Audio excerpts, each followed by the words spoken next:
What is up, Farmstrong Nation? We got another episode of From the Source. I have a super special guest today. If you guys probably see me talk about Dr. Jess a lot. She is the CEO of my spine. She is helping me get my curves back. I'm doing some traction therapy, getting back. But today I want to talk not about me and my spine, because your story is incredible. And we're doing this From the Source series. And I want people to really get why people are making the choices that they do with food. And sometimes it's not just a trendy thing, it's a matter of survival. So just fill in Farmstrong Nation, a little bit on your background. You've always been a healthy person. Mm-hmm. And then I teased it a little bit in the copy, but you just, all of a sudden, there was an event that happened. So lead into that and just kind of let people know, let people really get your world. Yeah, so I grew up in a family that was very active. So, I mean, I was a gymnast from the time I was 3. And when I quit that, just stayed with track and running. And in college, I was always very, very active, but it was mostly for keeping me sane. It helped me relax because I'm high energy, and it was like stress relief for studying in college. But I could eat whatever I wanted, and you know, a lot of us could do that when we were younger. But I didn't have any issues with any type of food or you know, really anything. All the way through my pregnancies, even. I have 3 babies, and with each one, I gained 40 pounds and lost 40 pounds. It just, you know, really by just going back to what I was always doing. So, you know, I know that's frustrating for some people because they're like, well, it's just so easy. Right. And I didn't really identify with, you know, the struggle. And then, you know, after I had my 3rd, I had lost all the last bit of baby weight. He stopped nursing. I finally felt like I had sleep and I had my body back.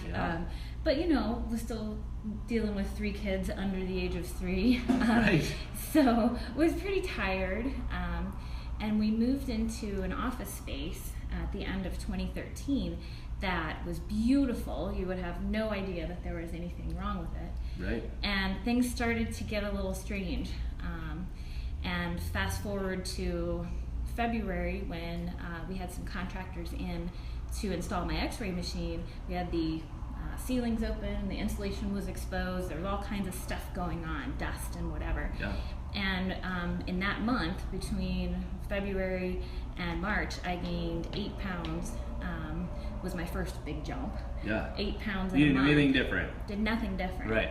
I was running, I was eating, you know, vegetables, healthy, but not tracking or anything.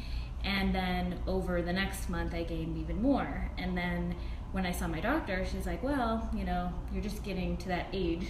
I was 36. You just need to diet and exercise more, right? People are just getting on you, right? She said, it's got to be your hormones. And I'm thinking, wait, I'm still like fertile myrtle. Like, what do you mean my hormones? We're trying not to have babies. You know, she did the, you know, count your calories and you want your input to be less than your output. And I went, you know, I always just ate when I was hungry and stopped when I wasn't hungry. And that felt great. So I did. I went, oh, I can, you know, I'm a straight A student. So I can follow this. And I counted everything, every calorie, every, you know, output. I got heart rate monitors. I found out my resting heart rate, which is cool. You could do it with like a mask, and then those VO2 masks, right? Like, masks, totally. And I got, you know, I knew how many calories I was burning per minute if I was working at different exertion levels. So I was like, I'm gonna science you my went way out gangster of this. on this, like, you're gonna fix this. I was like, I'm gonna fix it. And in doing that, I was driving my body into the ground even further. I was putting myself into adrenal fatigue, stressing out my stress glands, and ended up gaining even more to the max of 22. So in February, I started off at 122, and by end of August, I was 142. And the more I did, the more I gained. The more I tried, the more I gained. I ran a marathon that year, and still, it was like... She's running a marathon and gaining 22 pounds. I want you really to get the impact of that, because Jess is a chiropractor. She has employees in her office. She has client list that look to her for inspiration, for advice, and she's taking care of everybody else and desperately trying to take care of herself and just can't figure it out. Yeah, I mean, and I know we're talking just about the weight piece, but I also had heart palpitations. My hair started falling out. I had gut issues. I couldn't eat anything. This is how we got to changing my diet. Everything bothered my stomach. Everything. I mean, I could eat chicken and lettuce, and I would bloat. And I had clients asking me on a regular basis if I was, trying to hide number 4, because I always hid my pregnancies till as long as I could, so we didn't have to talk about it every day at work. Right. And so I had well-meaning clients going, "Ooh, she's having another," on a regular basis. Mm-hmm. And in addition to I would wake up every night between 2 and 3 o'clock, wide awake and couldn't go back to sleep. Yeah. I had migraines almost, I think on average they were about every 5 to 8 days, and to varying degrees that sometimes they would happen when I was working. Yeah.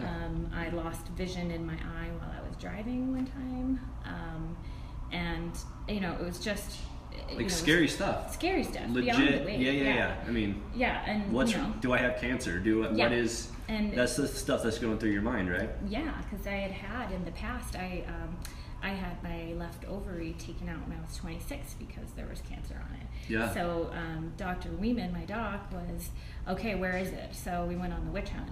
So many different systems. So my brain was involved with the migraines and short-term memory stuff. My heart with the palpitations. My gut. My weight. I mean, there wasn't a system that wasn't affected. So we went on, the hunt and had ultrasounds and MRIs and blood work, and all that we could see was the blood work was a mess, and vitamin deficiencies and things, despite all of the efforts that I had been making to be healthy. Yeah. So what did they finally find out that it was? So in November, I went to a doc who it was an MD and a naturopath that practiced together. And they said, you've been exposed to mold.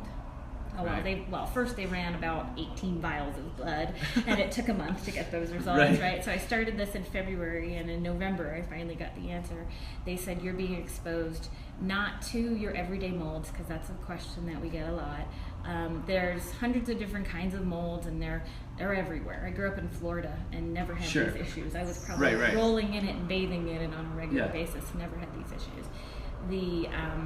The problem comes with high concentrations of indoor mold of 5 toxic kinds. Okay. And so I was freaked out. I have kids, and he told me that I have the genetic markers that don't allow me to clear it from my system, as well as say the next person who would walk in, breathe it, go, I don't really feel good, but then you're fine the next day. Yeah. Turns out I think there was at least 3 of us or 4 of us from my office who had that same inability to clear mold toxins, and so they invade your tissues, which is why it was in so many different systems.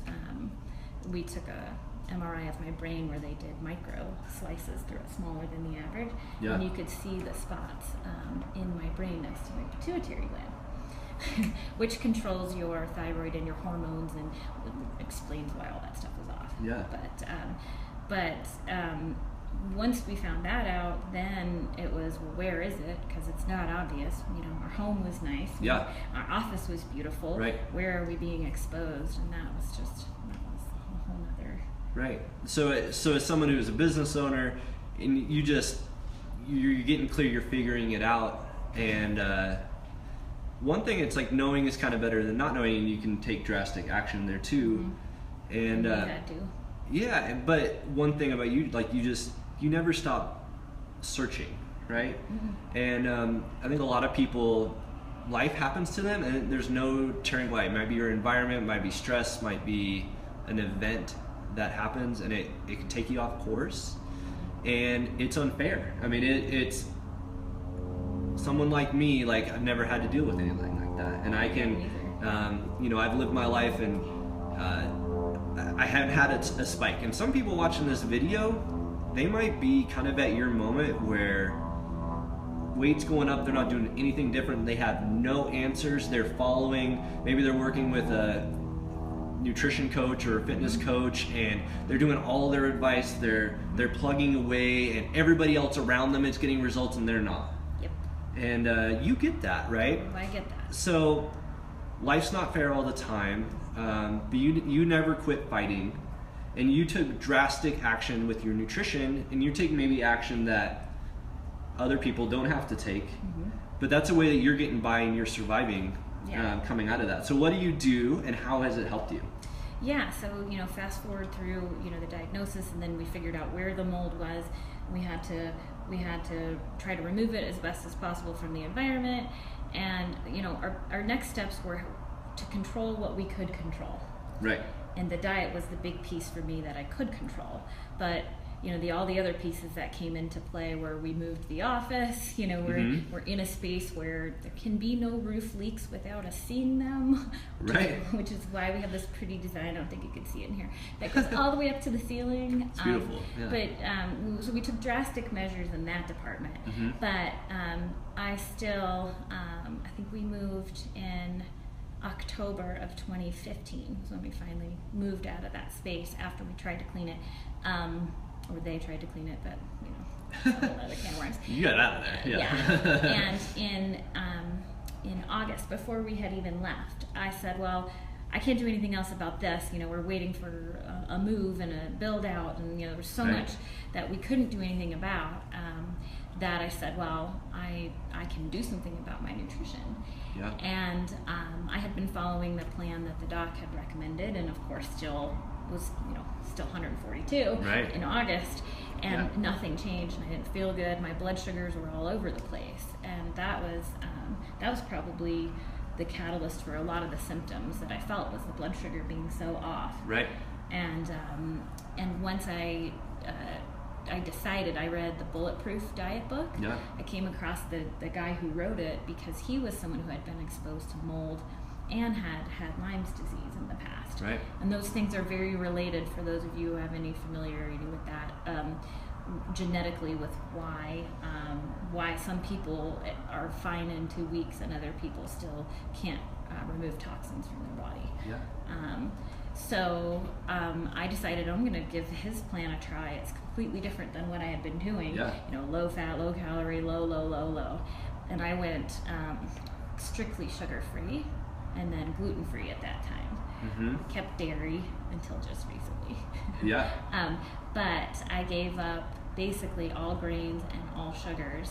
And even before we left the toxic environment, I had dropped for the first time, and that was in 2015, right? This started happening in early 2014, so in a year and a half, the first time I dropped anything instead of the scale constantly going up. I dropped 5 pounds in the first month, and then it kind of plateaued a bit, and then in October dropped a bunch more, and then when we moved at the end of October, between November and the end of January, I was back to my normal weight. And what a relief, right? Because it was a drastic change to the things you were constantly eating.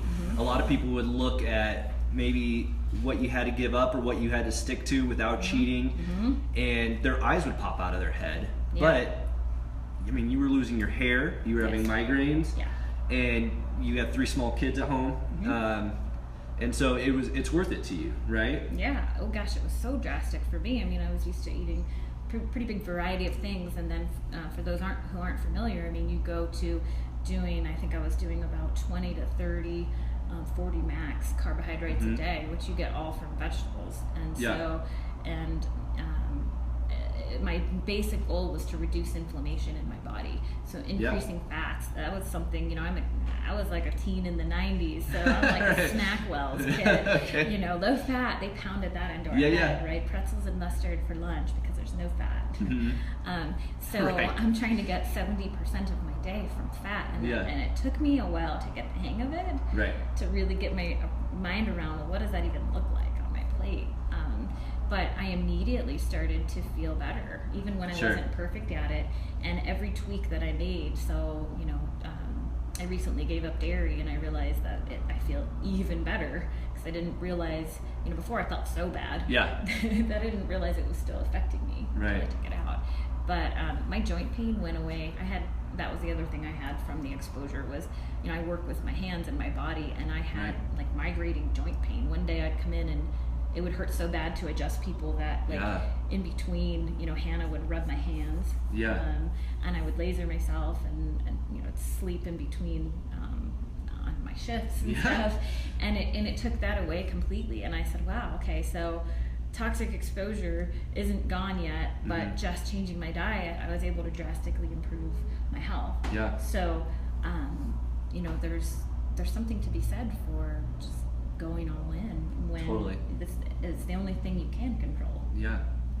That's awesome, Jess. And here's what I want you all to get if you're watching this video and maybe you are hearing Jess's story and you're like, oh my gosh, this is me. Maybe it's not mold, but the feeling stuck or just not knowing what's different is we get that sense of, I don't know, like, what would you say, like hopelessness or you're just fear of not answers, and it's exhausting. And you don't. So for me, and maybe some people are in this boat, I didn't want to stop working out because I went, well, how much worse is it going to be?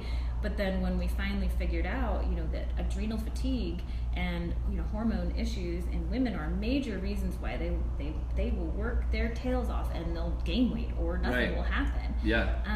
And those kinds of things can come from toxic exposure or not. They can come from just us being a certain age or you're running yourselves into the ground, taking care of little ones and not sleeping, and so those things can be present in people without a major exposure, or maybe there is something. It's not always mold. It can be lead or the exhaust. There's issues with radiation and all kinds of stuff. Sure. Radon. If you haven't had your basement checked for radon, come on, people who live in Colorado. Right. Please do. Exactly. Call Jeff Lyons. Right. Yeah. Right. Seriously. All those things can play a part into, if I'm doing everything right, I'm following the system, and my body is doing the opposite, or it's wacky, or something's not right. Yeah. Then there's other factors at play, but there's also drastic things you can do in your diet to get those things under control. Awesome. So if you have, maybe your situation is different than I don't even want to call it a normal person because who's normal, but everybody's different, right? And, people have autoimmune disease, people internalize toxins like mold differently. Like I might have been in the same thing and been totally a different impact on me. And so your internal biome or gut health is unique to you. And we just want to urge you to find your own answers, and food and nutrition and attitude and mindset all go into that. And so just you're a chiropractor. If somebody's wants to reach out to you and just maybe connect, like, hey, I don't want to share it on a public video about the stuff I'm going through, but maybe want to reach out to you privately. I've tagged you in the post, but how can they do that? How can people get a hold of you? Oh yeah, you can email me. My email is drjessicathompson@gmail. It's DR, not doctor spelled out, all lowercase. You can email me or you can call the office. Yeah. I'm happy to. I don't treat those kinds of things that I went through, but I have a lot of resources and I have the right people to direct you to. Yeah. If you feel like something like that's going on. And then also, I've been trying to be a support for others who want to walk through the low carb, high fat, ketogenic diets that I'm doing. So I'm happy to be a support there. It's a journey for sure, totally. And it's a lifestyle. It's not something that I'll ever really drift too far from. Totally. Well, Jess, I just want to thank you for being so generous with your time and reaching out to Farmstrong Nation and sharing your story, because I know that's not necessarily an easy thing to share, what you went through. And my hope is that maybe somebody watches this video and gets inspired to keep fighting or keep searching, go ninja gangster to find out what it is. Yeah, if you're not feeling the way that you should, I think I saw, was it you that posted, you don't adjust the goal, you adjust the action steps. Yeah, you go get it, Yeah, totally. And be willing to go out there, and figure out what's happening and make the proper adjustments. And I think we're so lucky that we can do so much with diet. Totally. Yeah. Awesome. Well, if you need any chiropractic work, any lower back pain, any massage care, Cafe and Life in Longmont is an unbelievable place, somewhere I've been coming to for almost a year now. I've gone from a 16-degree forward curve in my neck to almost 20 degrees reverse curve on my way to full curve. Really love this office and what they stand for, and just really good people here there too. So Jess, thank you again one more time, and stay tuned for the next episode of From the Source. I'm excited to bring you all kind of views and spotlights on different points, from how food is actually made to how it affects the body for a whole bunch of different people. So we'll see you guys next episode.